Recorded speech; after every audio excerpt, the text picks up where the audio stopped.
और अब हम चलते हैं अभ्यास प्रश्न की तरफ। अभ्यास प्रश्न को हम लोग अच्छे से देखेंगे और इसको गौर करने की कोशिश करेंगे और आंसर करेंगे, ठीक है। तो सबसे पहला प्रश्न है कि रूपांतरित चट्टान, ध्यान से समझिएगा, रूपांतरित चट्टान इनमें से कौन सा चट्टान है रूपांतरित, या इसका नाम है कायांतरित चट्टान। इंग्लिश में इसको मेटामॉर्फिक कहा जाता है, ठीक है। हमने पढ़ा था इन सारी चीज़ों को कि सबसे पहले होता है अग्नि चट्टान, फिर होता है परतदार चट्टान या जीवाश्म चट्टान, जीवाश्म चट्टान, ठीक है। अग्नि चट्टान को इग्नियस रॉक कहते हैं, इसको सेडिमेंट्री कहते हैं, और फिर तीसरा है मेटामॉर्फिक चट्टान या रूपांतरित।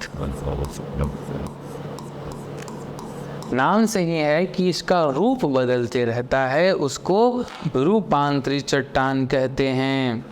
समझ में आ गया? तो उसे रूपांतरित चट्टान कहते हैं, ठीक है।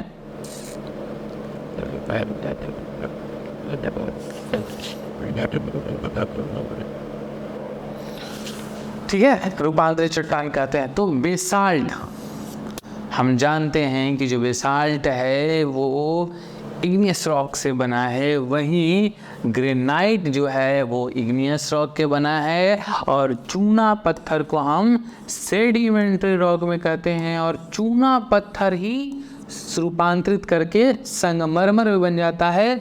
तो सही आंसर हो गया संगमरमर। इसमें रूपांतरित चट्टान कौन है? तो संगमरमर है। अभी हमने कहा कि बेसाल्ट किस प्रकार का चट्टान है, तो बेसाल्ट हमने अभी पढ़ा कि बेसाल्ट जो है अग्नीय चट्टान है। चट्टानों के रूपांतरण में किसका योगदान होता है?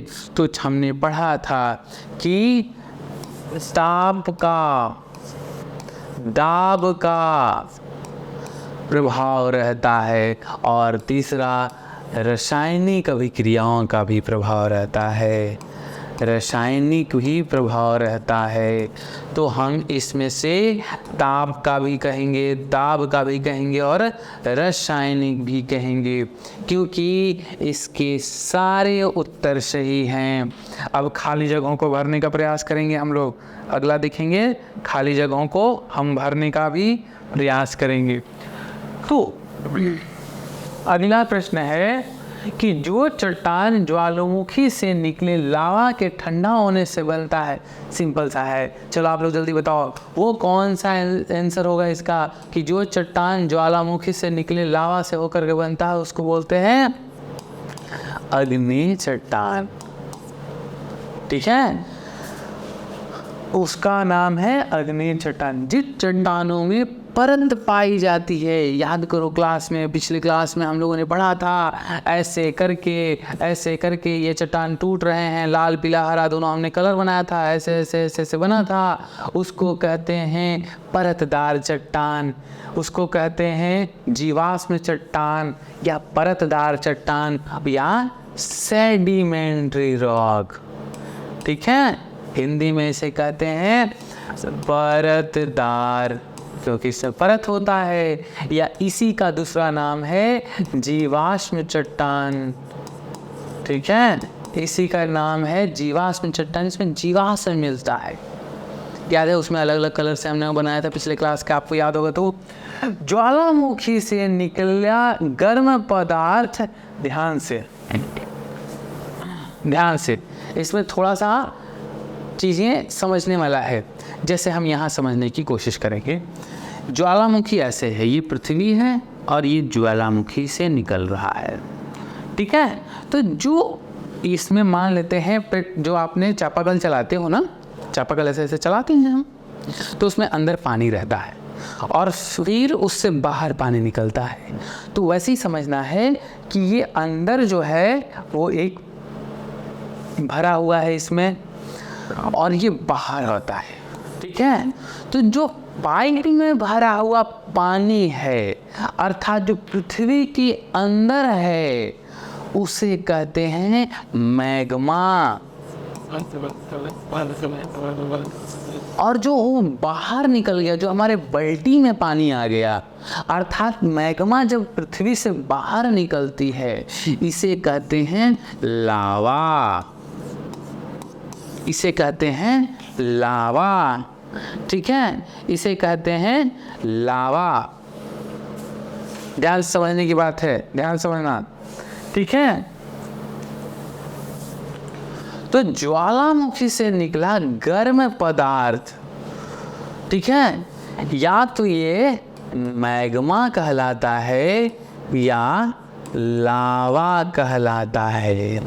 ज्वालामुखी से निकला गर्म पदार्थ अगर यहाँ पे कहेगा कि बाहर तो लावा कहेंगे, अगर पृथ्वी के अंदर जो पदार्थ निकल रहा है उसे मैग्मा कहेंगे, ठीक है। देखो दोनों पानी में है, चाहे वो बाल्टी का पानी हो या पंप में भरा हुआ पानी हो, पानी ही है, लेकिन नाम बदल जाता है। जब ये पृथ्वी के अंदर होता है तो उसे मैग्मा कहते हैं और जब वो पृथ्वी से बाहर निकल जाता है उसे लावा कहते हैं, ठीक है। मैग्मा कहते हैं फिर लावा कहते हैं। अत्यधिक वही ताप एवं दाब के कारण, ताप एवं दाब के कारण चट्टानों के लक्षण बदल जाते हैं। चट्टानों के लक्षण बदल जाते हैं। अभी हमने 3 चीज़ें पढ़ी थी। चट्टानों के लक्षण जो होते हैं वो बेसिकली 3 चीज़ों से चेंज होता है, ठीक है। ताप, दाब और रासायनिक अभिक्रिया, ठीक है, रासायनिक अभिक्रिया। तो एक एक चीज को समझने की कोशिश करेंगे। चलिए अब आगे चले, हम लोग मिलान करना है, हम मिलान कर लेते हैं। बालकगण यही काम आएगा आगे, अच्छे से समझना, नहीं तो लटक जाओगे, ठीक है। अब देखो सेंधा नमक तो खाते ही हैं बालक, तो सेंधा नमक देखो अग्नेय चट्टान है, अवसादी चट्टान है या रूपांतरित चट्टान है। तो देखो एक चीज तो हम लोग अभी पढ़े हैं कि जो संगमरमर है ये बलुआ पत्थर से अलग रूप बदल करके ये बदलता है, यानी कि ये रूपांतरित चट्टान से, ठीक है। रूपांतरित चट्टान है बालक, कौन? संगमरमर। उसके बाद ग्रेनाइट के बारे में हम जानते हैं, ये है इग्नियस का, अर्थात ये अग्नेय चट्टान का है। और सेंधा नमक खाते हो ना, कैसा लगता है? नमकीन लगता है, मुँह बन जाता है नहीं सेंधा नमक। तो सेंधा नमक जो है ना वो है अवसादी चट्टान, अवसाद है उसमें, परतदार चट्टान या जीवाश्म चट्टान, सब एक ही नाम है बालक, ठीक है। सेडिमेंट्री रॉक है, ठीक है। तो सेंधा नमक हो गया, अवसादी चट्टान। कोई पूछेगा सेंधा नमक कौन सा है, तो हमें बताना है अवसादी चट्टान है ये, परतदार चट्टान है ये, या जीवाश्म चट्टान है ये, ठीक है। आगे चलते हैं। अब इन प्रश्नों को आपको करना है, चट्टान किसे कहते हैं और उदाहरण के साथ स्पष्ट कीजिए। तो बालकगण, चट्टान हम पृथ्वी की गहराई में प्राकृतिक रूप से पाए जाने वाले, ध्यान से हमने 2 चीजें पढ़ी थी। चट्टान या तो पृथ्वी के अंदर या पृथ्वी के बाहर, दोनों जगहों पर पृथ्वी के गहराई में या पृथ्वी के बाहर पाई जाने वाले ठोस पदार्थ को ध्यान से लिखेंगे। पृथ्वी के अंदर या पृथ्वी के बाहर पाए जाने वाले ठोस पदार्थों को, जो कि मैग्मा के ठंडा होने से या पहाड़ों के रूपांतरण से बनता है, उसे कहते हैं चट्टान। और चट्टान 3 प्रकार का होता है, अवसादी चट्टान, अग्नेय चट्टान और रूपांतरित चट्टान। ठीक है, अब हमें कहता है उदाहरण के साथ स्पष्ट कीजिए। चट्टानों के अलग अलग नाम हैं। ठीक है, तो चट्टानों के अलग अलग नाम हैं। उनके नाम हैं जैसे ग्रेनाइट की चट्टान हो गया, मार्बल की चट्टान हो गया, बलुआ पत्थर का चट्टान हो गया, बेसाल्ट का चट्टान हो गया। तो ये सभी चट्टानें जो हैं वो कहलाते हैं चट्टान। अलग अलग नाम है सभी के। अगला प्रश्न है, ज़्यादा लंबा आपको उत्तर नहीं लिखना है, हम आपको उत्तर भी दे देंगे लिख करके। चट्टानों का रूपांतरण कैसे होता है? जब चट्टानों के ऊपर तापमान, जब चट्टानों के ऊपर ताप, दाब या रासायनिक अभिक्रिया काम करती है तो उसे से बन जाता है, उसकी गुणों में परिवर्तन हो जाता है, जिससे चट्टानों का रूपांतरण हो जाता है। ठीक है, जैसे कि चूना पत्थर,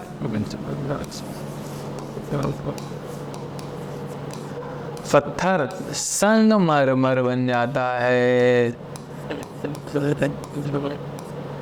मर बन जाता है। अवसादी चट्टान तथा अग्नेय चट्टान के बीच अंतर को स्पष्ट कीजिए। मैंने पिछले क्लास में अंतर स्पष्ट किया है। ठीक है, पत्थरों का उपयोग कहाँ कहाँ होता है, सूची बनाइए। पत्थरों का उपयोग बहुत जगहों पे होता है। पत्थरों का उपयोग मंदिर बनाने में किया जाता है, पत्थरों का उपयोग रोड बनाने में किया जाता है, पत्थरों का उपयोग घर बनाने में किया जाता है। इन तमाम चीज़ें जो आपके आसपास नज़र आता है उसकी एक लिस्ट बना लीजिएगा और लिस्ट बना करके आप मुझे भेजिएगा। ठीक है, छत की ढलाई में कौन सा पत्थर इस्तेमाल होता है? तो छत की ढलाई में गिट्टी होता है। ठीक है,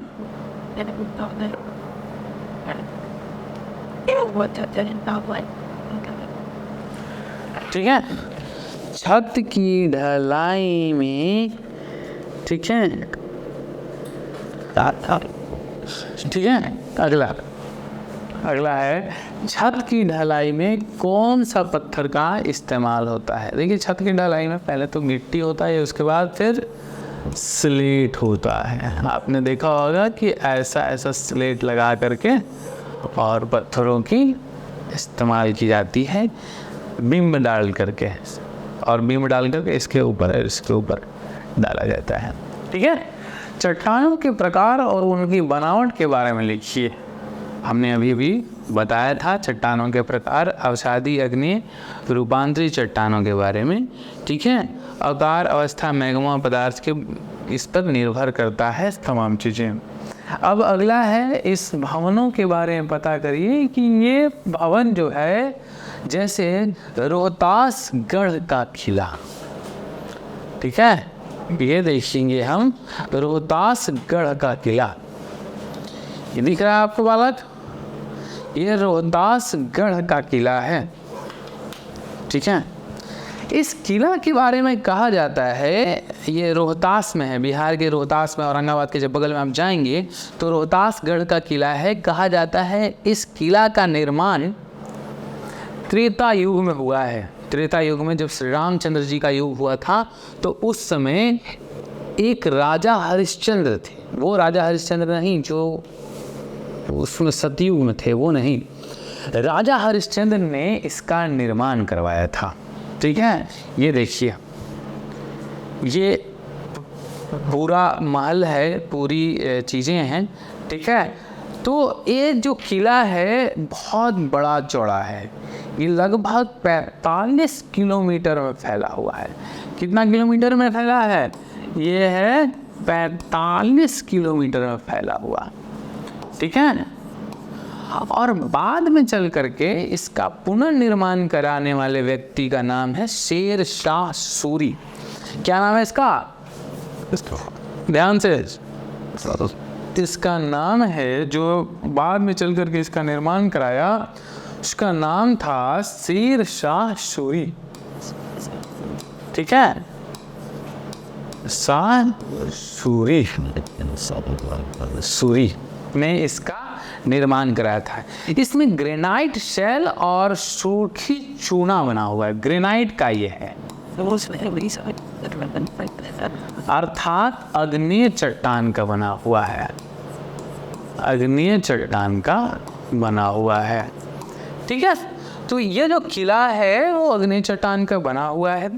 इस किले में हमने आपको बताया ये 45 किलोमीटर में फैला हुआ है। इसमें आज भी हमें देखने को मिलता है बहुत सारा, जिसमें रंग महल है, शीश महल है, ठीक है, जिसमें अलग अलग किलों में अलग अलग नाम है बालक, ठीक है। ये देखिए, ये रंग महल है, ठीक है, ये शीश महल है, रंग महल है, ठीक है।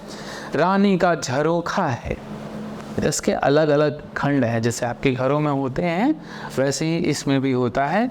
तो हमें सबसे प्रमुखतः इसमें जानना है कि ये किस सामग्री का बना हुआ है। तो ये ग्रेनाइट सेल का बना हुआ है। किसका? ग्रेनाइट सेल का, ठीक है।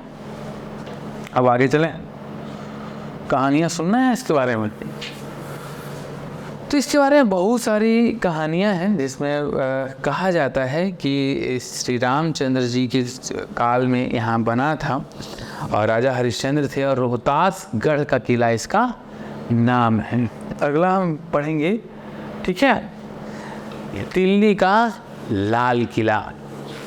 ये देखिए, हमारे जो मोदी जी हैं ना, ये झंडा फहराते हैं यहीं पे, ठीक है, ये झंडा फहराते हैं और आज़ादी के टाइम पे यहीं पे झंडा फहरा था। ये देखिए यहाँ पे, ये इधर से जाया जाता है ऊपर सीढ़ी पे चढ़ के और यहाँ फहरता है। यहाँ लोग दर्शन करने गए हैं, हमारे देखने गए हैं, यहाँ फ़ोटो खींच रहे हैं। आप भी कभी जाइएगा और यहाँ इसको देखिएगा। दिल्ली में काफ़ी खूबसूरत जगह पे है। ये लाल बलुआ पत्थर से बना हुआ है। कौन सा? लाल बलुआ पत्थर से, लाल बलुआ पत्थर से। इस किला में अलग अलग बहुत बड़ा और विशाल फैला हुआ है। ये वर्ल्ड हेरिटेज साइट में है। वर्ल्ड हेरिटेज साइट आप लोग जब बड़े होंगे तो आपको समझ में आएगा कि विश्व विरासत स्थल, विरासत स्थल के रूप में शामिल है। ये विश्व विरासत स्थल के रूप में ये शामिल है और इसकी जो ऊंचाई है अलग अलग जगहों पे अलग अलग है। 18 से लेकर के और लगभग 33 मीटर के आसपास इसकी ऊंचाई बताई जाती है, ठीक है, 33 मीटर की ऊंचाई। एक कहानी है इसमें कि लाल बलुआ पत्थर से तो बना ही है, शाही परिवार के रूप में यहाँ रहने का जगह भी था। ये इसके जब यहाँ पे आप जाएंगे, इधर से रास्ता है आगे से जा करके और अंदर जाएंगे तो बहुत भव्य भव्य इमारतें हैं जहाँ राजा दरबार लगाते थे, जहाँ राजा रहते थे, जहाँ राजा का गेस्ट हाउस था। ये सारी चीज़ें इसके अंदर है, हम अभी दिखा नहीं सकते इसके अंदर, ठीक है। तो ये सारी चीज़ें हैं। मोदी जी यहीं झंडा फहराते हैं, पंडित जवाहरलाल नेहरू जो भी भारत के प्रधानमंत्री होते हैं वो 15 अगस्त को झंडा फहराते हैं। लेकिन एक सवाल है बालक कि इसे बनने में कितना समय लगा था। तो एक बहुत ही रोचक है कि इसकी शुरुआत 12 मई 1638 में शुरू हुआ था। बकरीद का समय था और 1638 में शुरू हुआ था और 6 अप्रैल 1948 को बन करके ये तैयार हुआ था। 6 अप्रैल 1938 को शुरू हुआ था, 12 मई 1938 को शुरू हुआ था और 6 अप्रैल 1948 को 6 6 अप्रैल 1648 को लगभग 10 साल में बनकर तैयार हुआ था। ठीक है, और ख़ास दिन ये था, इस दिन जो है वो मुहर्रम का दिन था और शाहजहां ने इसका निर्माण करवाया था। और शाहजहां ने इसको शाही परिवार के रूप में, वास्तुकार का नाम था जिन्होंने बनाया था उस्ताद अहमद लाहौरी। क्या नाम था इसका? जो वास्तुकार थे इसके, उनका नाम था उस्ताद अहमद लाहौरी। उस्ताद अहमद लाहौरी ने इसका निर्माण करवाया था। थोड़ा सा याद कर लीजिएगा, ताकि देखिए आपके काम का है नहीं अभी के लिए, लेकिन अगर आप इसको जानिएगा, क्योंकि लाल किला आपकी धरोहर है, लाल किला के बारे में जानना चाहिए हमें, तो ये सारी चीज़ें आप समझने की कोशिश करिएगा। वैसे आपके प्रश्नों में सिर्फ ये लिखा गया है कि लाल किला किस चीज़ से बना हुआ है, तो ये लाल बलुआ पत्थर से बना हुआ है। ठीक है, लाल बलुआ पत्थर से बना हुआ है। अगला है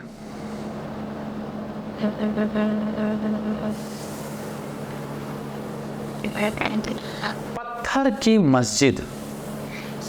कहाँ? पत्थर की मस्जिद है आगरा, सॉरी पत्थर की मस्जिद है, अगला है पत्थर की मस्जिद पटना। पत्थर की मस्जिद है पटना। पटना में जहांगीर का एक बेटा था, जहांगीर का बेटा था परवेज मिर्जा। जहांगीर का बेटा, गीर का बेटा परवेज मिर्जा, इसी ने इस पूरी आर्किटेक्चर को बनाया था। पटना में अशोक राजपथ एक जगह है, पटना में आप लोग सभी जानते होंगे, अगर वहाँ के आसपास के लोग अगर होंगे आप तो देख रहे होंगे कि वहीं पे इसका नाम था, वहीं पे ये है किला बना हुआ। इसको बनाने वाला कौन था? परवेज मिर्जा। ये जहांगीर का बेटा था और ये स्थान है पटना में, और ये लाल बलुआ पत्थर से बना हुआ है। ठीक है, ये लाल बलुआ पत्थर से बना हुआ है। तो इस चीज़ को समझने की कोशिश करेंगे कि लाल बलुआ पत्थर से बना हुआ है। और अगला है जिसका नाम है, ध्यान से समझिएगा, विष्णुपद मंदिर। विष्णुपद मंदिर गया में है। विष्णुपद मंदिर ये गया में है। भगवान विष्णु से पौराणिक कथाएं हैं। भगवान विष्णु जो थे वो गयासुर नाम का एक असुर था। गयासुर नाम का एक असुर था, उसको अपने पैरों से धरती के अंदर दबा दिए थे। और जब पैरों से धरती के अंदर दबा दिए थे तो ये लगभग 40 मीटर उनका पैर, 40 सेंटीमीटर का, 40 सेंटीमीटर का उनका पैरों का निशान वहाँ आज भी दबा हुआ देखने को मिलता है गयासुर का। गयासुर को भगवान, ऐसी कथाएं हैं कि गयासुर को भगवान विष्णु का वरदान था और भगवान ने उनको वरदान दिया था कि जो भी उसका दर्शन करेगा वो मोक्ष की प्राप्ति हो जाएगी उसको। तो इस तरह से गयासुर बना और गयासुर को फिर भगवान विष्णु ने वहीं पे किया।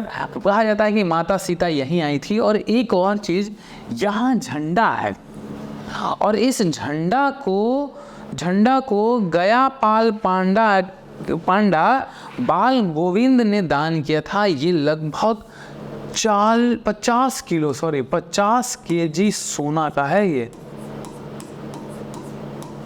50 केजी सोना का है।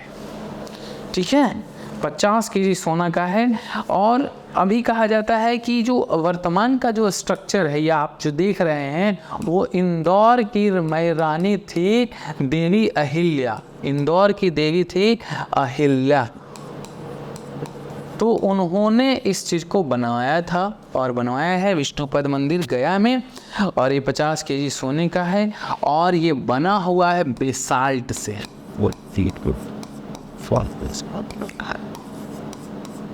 काला पत्थर, ठीक है। पूरी मंदिर जो है वो बेसाल्ट का है। ये भगवान विष्णु के पद चिन्ह के निशान है। ये लगभग 40 सेंटीमीटर है और इनकी पूजा की जाती है और कहा जाता है कि यहीं पे मोक्ष की प्राप्ति होती है। और ये कहा जाता है कि जो व्यक्ति, एक बहुत सारी पौराणिक कथाएं हैं, जो गयासुर है वो आज भी यहीं पे रहता है, वो धरती के अंदर रहता है और उससे कहा जाता है कि प्रतिदिन उसे एक व्यक्ति भोजन खिलाता है और जो भोजन खिलाता है उसको मोक्ष की प्राप्ति होती है। तो ये विष्णुपद मंदिर है। अगला है आगरा का किला। आप सभी लोग जानते होंगे आगरा के किला को। तो ये है आगरा का किला। कितना खूबसूरत है ना, नहीं कितना खूबसूरत है आगरा का किला। ये आगरा का किला है। इसका निर्माण के पीछे बहुत सारी कहानियां हैं और कहा जाता है कि जब बाबर ने जीता था पानीपत की लड़ाई 1526 में, ठीक है, और जीतने के बाद यहीं पे रहा था और हुमायूं ने 1530 में दिल्ली की राजगद्दी को संभाली थी और यहीं पे वो मुकुट धारण किया था, वो ताज पहना था। अकबर ने फिर इसे अलग अलग लोग आए, शेरशाह सूरी और तमाम लोगों ने आए यहाँ राज किए। फिर शेरशाह जो हुमायूं था वो हार गया था। हारने के बाद जो है यहाँ पे अकबर ने इसका जीर्णोद्धार कराया। उसके बाद शाहजहाँ ने भी इसका जीर्णोद्धार कराया, ठीक है। तो अकबर के स्ट्रक्चर में इसमें जो निर्मित है ये लाल बलुआ पत्थर से है, लाल बलुआ पत्थर से है ये, ठीक है। तो ये लाल बलुआ पत्थर से निर्मित है। ये आगरा में है। कहाँ है ये? आगरा में। अलग अलग है। ये पहले शाही दर्जा का रहा करता था, फिर इसकी राजधानी चेंज हो गई तो आ गया। अगला है कुतुब मीनार, ठीक है।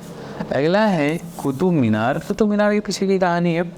ये भी लाल और पीला बलुआ पत्थर से बना हुआ है और इसके पीछे की कहानी अलग अलग है। लाल और पीला बलुआ पत्थर पत्थर से बना हुआ है।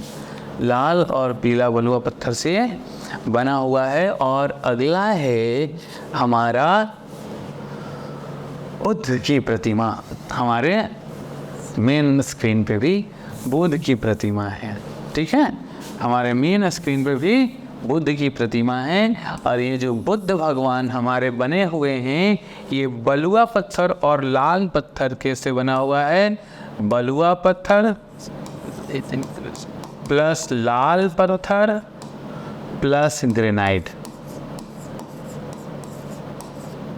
ये सारी चीज़ों से बने हुए हैं।